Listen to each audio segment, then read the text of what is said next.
A dona Marlete, ela perdeu duas mulheres para essa violência, a filha e a neta. Como é que está a vida da senhora desde o dia 25 de novembro de 2021, dona Marlete? A gente não vive mais. A gente passa o tempo em cima da terra. E é um luto duplo, é um né? luto duplo, um sentimento muito forte. É uma dor imensa que a gente carrega. Não tem sido fácil. Para quem não se recorda, gente, o ex-companheiro da neta dela, não satisfeito com o fim do relacionamento, ele não aguentava, né? Não ficou suportando o fim do relacionamento. O que ele fez? Colocou um prazo para que ela voltasse. Para que ela voltasse no outro dia seguinte, até às 11 horas. E ela falou que não ia voltar. Aí ele falou, então eu vou matar você e a sua mãe. Ela falou assim, se você me matar, minha mãe vai ficar com a minha filha. Ele falou, não vai, que eu vou matar ela. Só que ela pegou, a irmã dela estava lá também. A irmã dela pegou o carro, o mesmo carro que veio pegar a filha dele, que estava na babá, levou a outra irmã dela para casa e falou, eu vou matar sua mãe e a tua irmã. Aí ela falou assim, por favor, Denilton, não mata minha mãe e minha irmã, elas são minha família. Ele não disse nada, isso é em alta violência, com duas crianças no carro e com a minha outra neta, irmã da Karina gêmea. E chegou lá no outro dia, ele mandou uma foto de arrancando o pescoço, aquelas coisas horrorosas pro celular da Karina. A Karina mostrou para a mãe dela disse, não é nada não. Ela não a Karina, gente, é a neta, tá? A ex-companheira dele. Aí eu falei assim, não é nada não. Ninguém nunca acreditou que ele ia fazer isso. Nunca, nós acreditávamos que ele ia fazer isso. Aí pegou, foi pro serviço trabalhar a Karina e minha filha ficou na casa da outra filha minha que estava grávida do bebê que nasceu. E que uma criança pequena dentro de casa. Minha filha estava até dobrando roupa. Já lavada a roupa, estava dobrando a roupa em cima da cama. Aí ele emburacou de casa dentro, isso a faixa de umas 11 horas do dia. Aí a Elisângela, minha filha, falou assim, ai, Denilton, que susto. Ele tá assustando à toa, tia. Aí Elisângela olhou bem pra cara dele e falou, tô. Elisângela até naquela hora não tinha visto nada demais. Aí ele virou pro lado dela, ela falou assim, você tá aí, né? Ela falou, tô aqui, tô esperando a Karina chegar para nós de fazer a medida protetiva, a Lei Maria da Penha. Então, no momento que ela anunciou para ele que iria até a delegacia fazer a solicitação da medida protetiva, foi aí que, não satisfeito, ele tirou a vida da ex-sogra e, na mesma sequência, ele foi até o trabalho da ex-companheira. Ele já estava com a arma, já veio decretado a matar. E aí tirou a vida também da ex-companheira. Matou ela, só dela olhar para ele assim, ele já sacou a arma, ela já foi caindo na frente da irmã. Sem direito a nenhuma virou defesa. a arma, sem direito a nenhuma defesa, virou a arma para a outra minha filha, Elisângela. Aí minha filha pegou, se agarrou comigo, o menino danou gritar, até hoje o menino é assustado, para dormir é difícil. Danou gritar, aí ele saiu, falou assim, vou acabar de fazer o serviço. Aí minha filha veio logo na cabeça, sem voz, sem nada, é a Karina. Correu até minha casa, foi para falar. Quando chegou lá, que eu mandei um vizinho meu até o serviço, quando chegou lá, ele já tinha acabado de fazer a Karina. Elza Leite, o que essas histórias têm em comum é uma reflexão de quem são as pessoas que a gente assume um relacionamento, que a gente coloca dentro da nossa casa e a gente não sabe o que isso pode estar comprometendo toda a família, né? Que foi o que aconteceu no caso aqui da dona Marlete e também esse caso de Guarapari. Relacionamentos abusivos, Roberta, deixam marcas na sociedade inteira. Muitas pessoas choram por conta de um relacionamento abusivo. É importante a gente falar que a gente pode evitar tragédias como essas que a gente acabou de relatar se a gente parar de ignorar os primeiros sinais de violência física, psicológica. A gente entra no modo de negação, não acreditando que aquela pessoa é capaz de fazer algo contra nós, enquanto, na verdade, essa pessoa é capaz de qualquer coisa quando ela é contrariada. A gente está lidando com figuras que mandam, desmandam, comandam e não suportam ouvir não. Então, eles são o centro das atenções, tudo tem que ser do meu jeito. E se você fizer diferente, eu sou capaz de fazer qualquer coisa contra você. Ele entra num modo de vingança e ele mata, ele desfere, ele provoca, sem dó e nem piedade. E aí a gente que fica marcado depois. Muito importante essa fala da Elza, tá? Presta atenção. Eles não aceitam ser contrariados. A senhora, dona Marlete, era a favor desse relacionamento? No começo eu não tinha nada a falar, mas no final eu vi que as coisas estavam demais. Eu mesmo cheguei para ela chegava para mim, ligava para mim, vó, não sei o que, não sei o que lá. Eu falei, minha filha, se você acha que não dá, se para. Eu estou aqui, te aguardo.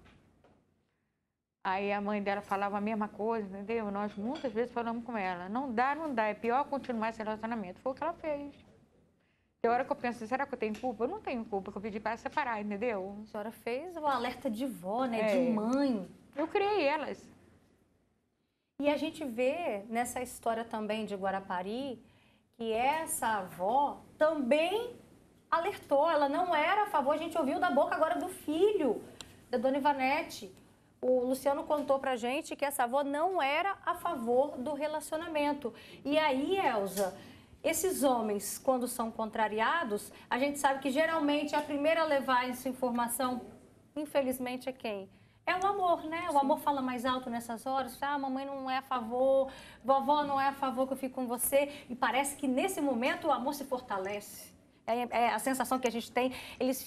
A gente fica, digamos assim, envolvido, apaixonado. E a idade também é um fator importante. Muito. 17 anos esse caso de Guarapari, né? 20 anos o caso da sua neta.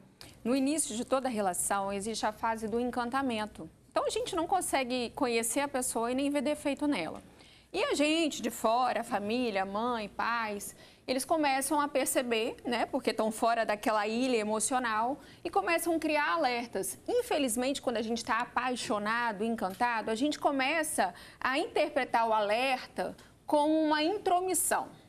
E aí a gente cria uma barreira, um bloqueio. E, na verdade, às vezes a gente nem sabe expressar muito o alerta. A gente tem que tentar compreender a motivação por trás do alerta que a família traz. Porque a grande motivação é proteger, é cuidar, é zelar pela vida. É não deixar com que essa relação se transforme numa relação completamente doentia. Só que a paixão, o que ela faz com a gente? Ela nos cega. A gente não tem capacidade de fazer nenhum tipo de filtro, sabe, de qualidades da pessoa quando a gente está apaixonada. Por quê? Porque a gente está tão focado em viver aquela aventura amorosa que a gente desconsidera todas as outras coisas. E tem um grande perigo aqui, Roberta, que é o fator precipitação. As grandes decisões da nossa vida, elas precisam de tempo para ser tomadas. Quando a gente vai viver com alguém, casar com alguém, a gente precisa de tempo para conhecer essa pessoa. A intensidade, muitas vezes, é confundida com a intimidade. E para você ter intimidade, você precisa de tempo. O namoro é o propósito de conhecimento. Conhecer o caráter, a cultura, a personalidade, o temperamento, os valores, os projetos, conhecer a história da vida daquela pessoa, a origem familiar daquela pessoa, o que aquela pessoa espera da vida. E aí, nesse período, né, que o tempo vai passando, a gente vai conhecendo, vão vindo as adversidades, a gente vai percebendo como a pessoa lida com as contrariedades, como é que ela lida com frustração. E quando a gente se precipita, a gente não dá chance para testar nada. A gente só quer viver. E aí, as histórias que começam de forma intensa, abrupta, infelizmente, na maioria das vezes, elas terminam de forma trágica. Os sinais estão evidentes cada dia na mídia. Então, a gente precisa ter muito cuidado com quem se relaciona e com as decisões que a gente toma, principalmente de viver junto com as pessoas. E exatamente sobre esse ponto, presta atenção, que está foragido o homem que matou a ex-sogra na porta da casa dela em São Paulo. O suspeito não aceitava o fim da relação com a filha da vítima. A fuga foi gravada por câmeras de segurança. O roupa preta que desce as escadas está indo para a casa da família da ex-mulher. O circuito não mostra, mas ele bate na porta. Quem atende é a ex-sogra. De repente, um tiro. O criminoso foge do local. A vítima é Elaine Ataíde Martins, de 52 anos, mãe da ex-mulher do criminoso. Praticamente ela foi assassinada no portão de casa. Momentos antes do crime, a escola onde o filho do suspeito estuda ligou para a mãe da criança contando que o homem queria tirar o garoto de lá. Ela negou. Irritado, ele prometeu vingança. Ele mandou um áudio para a gente dizendo que a gente chamou a polícia para ele, sendo que a GCM já estava lá na porta da escolinha, né? E aí ele mandou mais um áudio ameaçando, dizendo, não, agora vocês vão ver o que eu vou fazer. O casal morou junto por 6 anos, até que a filha da enfermeira resolveu colocar um ponto final no relacionamento. Mas o ex-companheiro não aceitava o término, fazia ameaças e queria levar o filho do casal de 4 anos embora. A mulher tinha uma medida protetiva contra o homem, mas ele não a respeitou. Rafael de Souza Zagato está foragido. Ele já tem outras passagens por roubo e homicídio.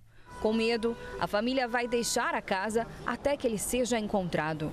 O carro que ele usou para chegar ao local do crime foi abandonado na região.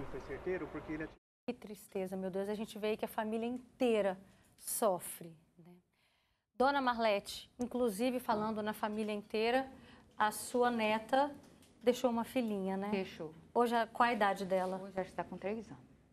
Como é que é o comportamento dessa filhinha dela? A menina é o seguinte, ela foi muito bebê, quando a mãe dela deixou ela, ia fazer 2, está com 1 ano, por aí, 1 ano e pouco.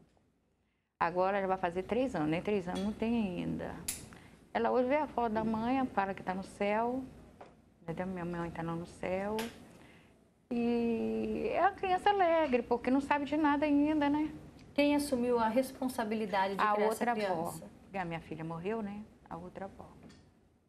Quer dizer, a gente está falando aí de uma criança que se tornou órfã de mãe e de avó também por conta dessa obsessão e de uma pessoa que tomou uma atitude de nem pensar na própria filha, né? E quando essas pessoas se aproximam da família, Elza, a gente não consegue facilmente identificar esses sinais, igual que a dona Marlete falou, no início do relacionamento eu não fui a favor nem contra, não sabia exatamente, né, as características.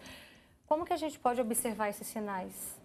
Primeiro é quando a pessoa não tolera a frustração. Ele não sabe lidar com o não. Então, eu não posso, eu não quero, eu não vou. Depois a pessoa tenta te controlar de todas as formas. E é um controle velado, assim, troca essa roupa, eu acho você mais bonita com a outra. Então, ela nunca te valida, ela nunca aceita aquilo que você escolheu.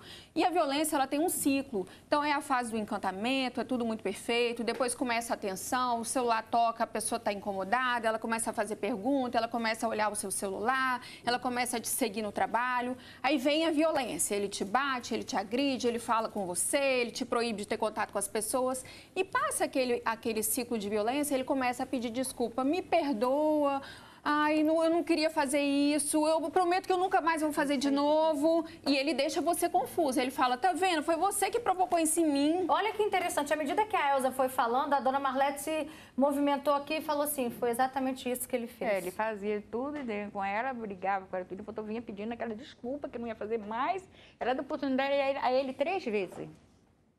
Por 3 vezes ela aceitou reatar. Ela separou e voltou, né? De 4 vezes, falei, tá, Karina, aí já vira problema. Trata um jeito de separar de uma vez.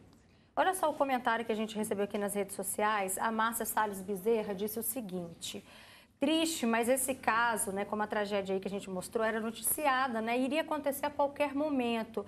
Agora é conviver com esse remorso. Ela até comenta que ninguém fez nada para ajudar essa avó, né, ela está se referindo ao caso de Guarapari. E aí a gente se pergunta, Elza, a família tentou.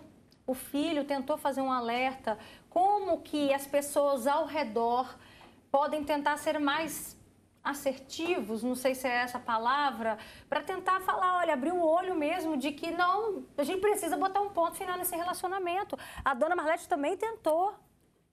O ciclo de violência deixa a gente muito vulnerável e confusa porque a gente acredita de fato que aquele homem vai mudar, tá?